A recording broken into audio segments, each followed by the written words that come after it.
O julgamento sobre o marco temporal no Supremo Tribunal Federal vai ser retomado na próxima semana. A sessão desta quinta-feira terminou com um placar de 4-2 contra a tese de que os povos indígenas só têm direito às terras que já ocupavam até a promulgação da Constituição de 88. O André Anelli tem mais informações.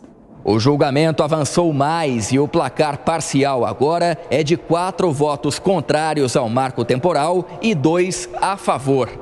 Quem desempatou o julgamento foram os ministros Cristiano Zanin e Luiz Roberto Barroso, os dois contrários ao uso da data da promulgação da Constituição como referência para a demarcação de terras de povos indígenas. O primeiro a votar foi Cristiano Zanin. Ele afirmou que a proteção constitucional aos indígenas independe da existência de um marco temporal. Diante desse panorama, verifica-se a impossibilidade de se impor qualquer tipo de marco temporal em desfavor dos povos indígenas, que atuam, que possuem a proteção da posse exclusiva desde o Império, em sede constitucional, a partir de 1934. Apesar desse posicionamento, Zanin defendeu uma indenização ao proprietário de terras que, eventualmente, recebeu do poder público uma área anteriormente ocupada por indígenas. O posicionamento é parecido com o que já havia manifestado antes o ministro Alexandre de Moraes. O segundo a votar na sessão foi o ministro Luiz Roberto Barroso. Ele citou o caso da terra indígena Raposa Serra do Sol, em Roraima, que usou a data da promulgação da Constituição como referência para a demarcação da reserva. Barroso disse que não é possível estabelecer um limite fixo para a questão. E eu extraio da decisão de Raposa Serra do Sol a visão de que não existe um marco temporal fixo e inexorável e que a ocupação tradicional também pode ser demonstrada pela persistência na reivindicação de permanência na área por mecanismos diversos. O julgamento do marco temporal para a demarcação de terras indígenas vai ser retomado na semana que vem, na quarta-feira. Ainda restam os votos de 5 ministros. O tema divide opiniões. De um lado, os indígenas alegam que a data da promulgação da Constituição não pode ser levada em conta porque algumas comunidades são nômades e outras teriam sido expulsas durante a ditadura militar.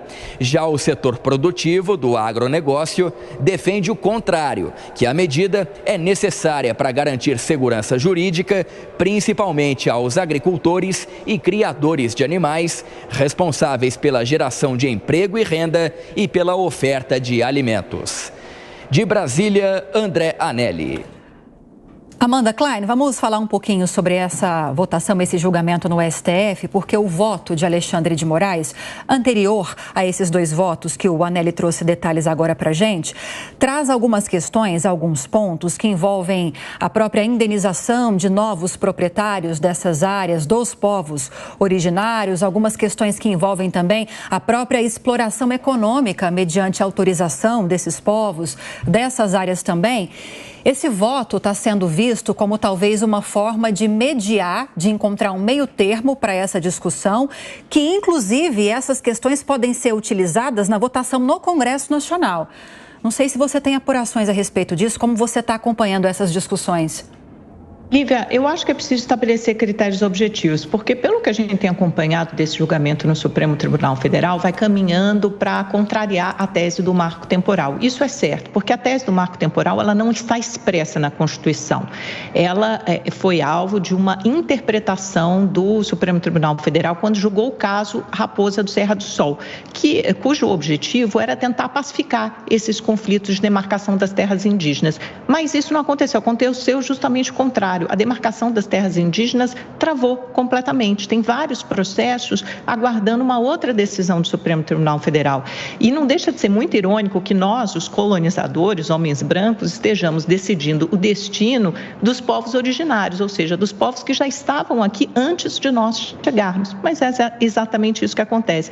A história dos indígenas, ela não ocorre a partir de um marco da Constituição de 5 de outubro de 1988. Se os povos tradicionais tradicionais já estavam naquela terra, ou tem como provar, reivindicar de alguma forma, por meios, por históricos, sociais, culturais, antropológicos, que tem alguma ligação, algum vínculo com aquela terra, isso vai ser decidido depois por um critério técnico e longo da FUNAI, Ministério da Justiça. Isso também, obviamente, está subordinado a uma decisão política. Ele não é um processo tão simples assim, não quer dizer que os indígenas vão ficar com toda a terra brasileira. Mas sim, se você já tem produtores rurais ali assentados, ou se você já tem uma cidade que foi construída naquele território, isso também tem que ter critérios objetivos e claros de indenização para essas pessoas, ou até decidir se seria ou não melhor deslocá-los ou dar uma outra terra a esses indígenas. É uma situação muito, muito complexa e ainda tem que ser decidida. Dantas, claro que a situação é complexa e também o Congresso Nacional pode se debruçar sobre esse tema. Como é que fica isso depois dessa decisão do Supremo? E tem essa discussão que a própria Lívia apontou aqui, desse voto do ministro Alexandre de Moraes, que pode ser um voto que abre alguns caminhos para essa discussão também. Olha, a gente tem um problema grave nessa discussão, porque se parte do princípio de que as demarcações feitas até hoje são coerentes, corretas e não eivadas de ideologia e interesses, inclusive internacionais, interesses econômicos.